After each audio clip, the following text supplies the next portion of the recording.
Pour clore cette seconde partie de notre ouvrage, partie consacrée au blackout, nous allons essayer à présent d'envisager comment pourrait finir l'ordre mondial actuel. Ce cycle a débuté avec la découverte d'un nouveau monde, l'Amérique. Quel nouveau monde pourrait-il nous permettre d'entrer aujourd'hui dans une nouvelle ère ? Car cet ordre mondial, bientôt millénaire, devra servir lui aussi de tremplin à l'ordre mondial suivant. Les légions noires ont-elles prévu de nous ouvrir les portes donnant vers d'autres espaces ?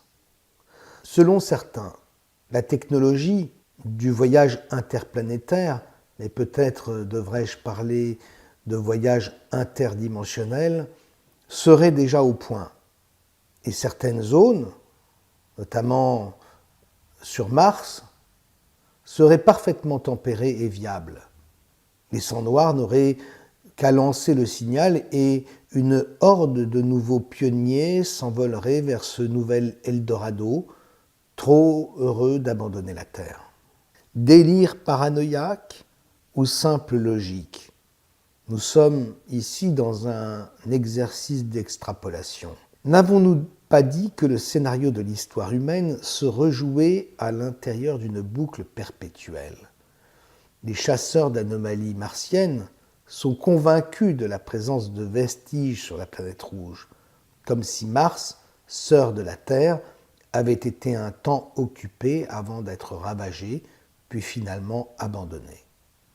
Certains scientifiques imaginent d'ailleurs que la vie a pu d'abord apparaître sur Mars avant de se propager sur la Terre par le biais d'une panspermie. C'est exactement ce que nous raconte l'excellent film Mission to Mars de Brian De Palma. Finalement, cette reconquête de Mars ne serait-elle qu'un juste retour des choses ? Si, en adhérant à l'idée de réincarnation, nous admettons que nous avons pu vivre des milliers de vies sans en avoir conservé le moindre souvenir, si nous admettons également la réalité de planètes différentes, observables depuis la Terre, mais qui appartiendraient à d'autres civilisations, alors nous ne pouvons pas exclure la possibilité que ce transfert Mars-Terre, puis Terre-Mars, ait pu se répéter des milliers de fois dans l'histoire. Tout cela n'est qu'une affaire de décor de la simulation, n'est qu'une affaire de dimension. Comme nous venons de le voir, l'instauration de la nouvelle religion mondiale sera probablement marquée par l'arrivée de vaisseaux spatiaux aux quatre coins du globe. Un grand spectacle holographique durant lequel les peuples verront des miracles dans le ciel, sur leurs écrans, et entendront Dieu qui parlera dans toutes les langues. Ce sera en fait l'ambassade annonciatrice du retour du roi.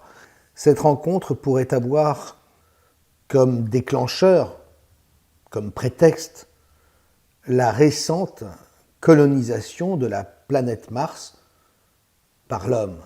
Une colonisation fictive ou pas, peu importe. L'important, c'est que la logique soit préservée, au moins dans les apparences. L'humanité préalablement placée dans une situation de crise et de conflit, les entre guillemets extraterrestres se présenteront alors à nous comme des sauveurs.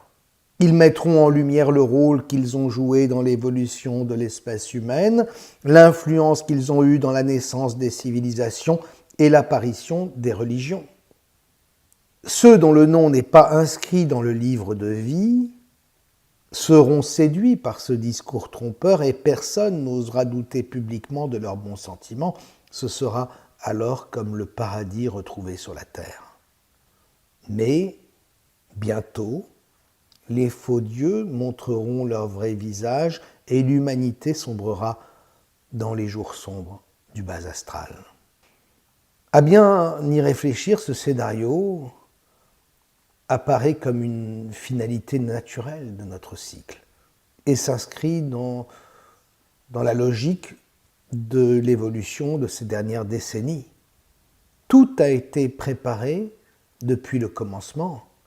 Tout est déjà écrit dans les grands textes de l'histoire humaine. Les dieux venus du ciel, les anges, Ce folklore est simplement une façon archaïque de parler de ce que nous appelons aujourd'hui les extraterrestres. Et le New Age se charge de préparer les esprits en ce sens. La grande promesse universelle ne consiste-t-elle pas à attendre le retour du Messie apparaissant au monde à bord d'un immense vaisseau de lumière connu par certains peuples sous le nom de la Jérusalem céleste? Cette époque de miracles sera à l'image des temps anciens, quand les hommes côtoyaient les anges et commerçaient avec les dieux de l'Olympe. Durant cette courte période, Sion, le rêve des sangs noirs, sera rebâti. Ce sera le cauchemar intégral pour tous les êtres humains vivant à cette époque. Puis surviendra alors le blackout comme une libération finale. L'humanité entrera alors dans le 14e chapitre, la seconde phase du grand scénario de 26 000 ans. Devenues amnésiques, les populations de la Terre et celles des nouvelles colonies martiennes seront séparées.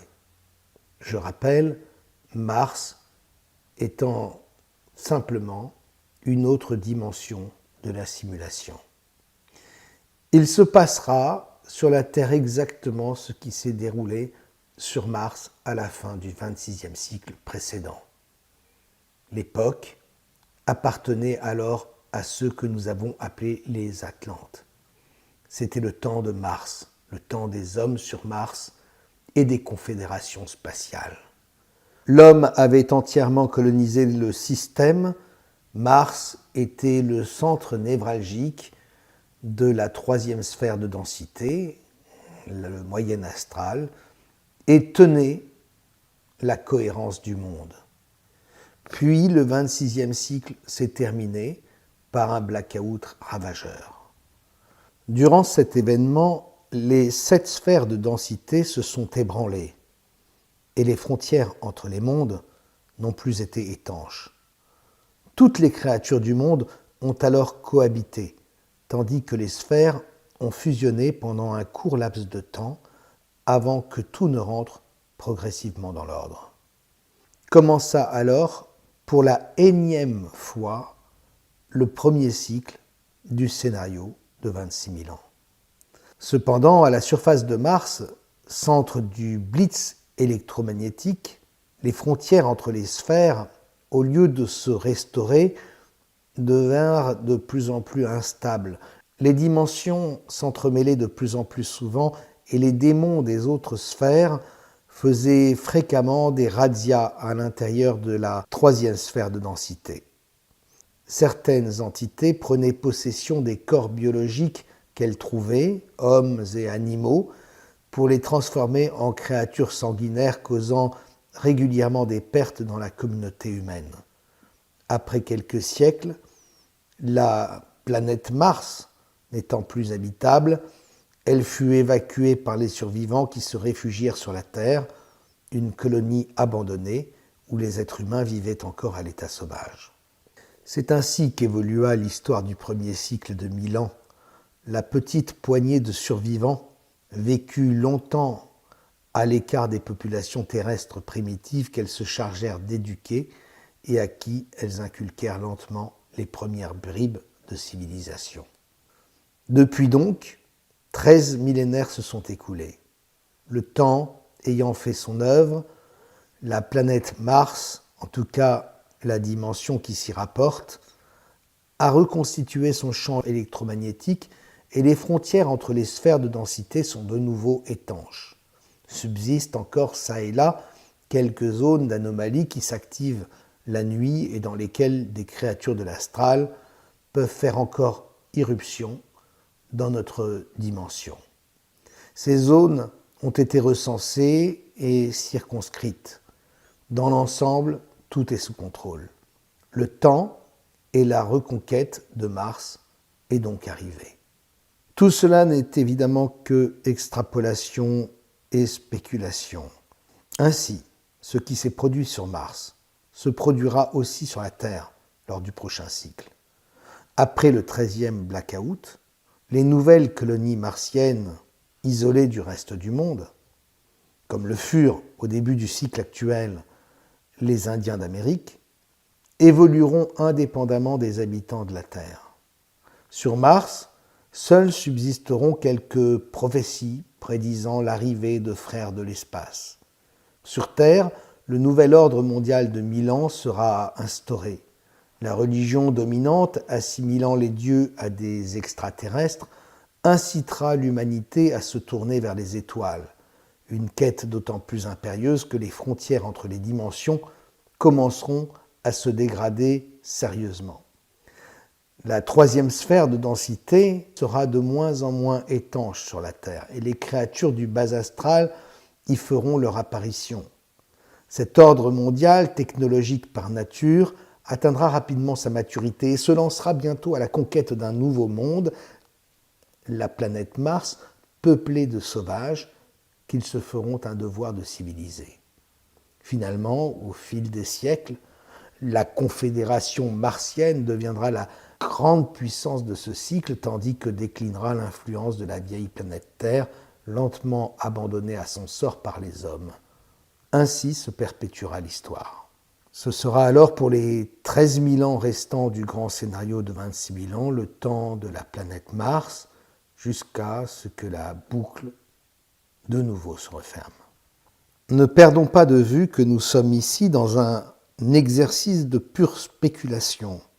Il se peut très bien que chaque cycle de 1000 ans se referme sur la même évolution des hommes et que chaque cycle de 1000 ans marque le commencement et la fin de la seule histoire des hommes sans que ne survienne aucune autre évolution d'un cycle à l'autre. Quel que soit le scénario que l'on imagine, la bonne nouvelle, c'est que les blackouts ne sont pas inéluctables. Il est arrivé maintes fois dans l'univers visible que des zones de la matrice artificielle soient reconquises par la résistance et retournent à la matrice originelle. Car la résistance a réussi à s'infiltrer dans ce monde. Elle s'est organisée. Et le jour venu, dans notre système, elle devra, elle aussi, pleinement jouer son rôle. Refermons à présent la seconde partie du livre. Il est temps pour nous de parler justement de la résistance.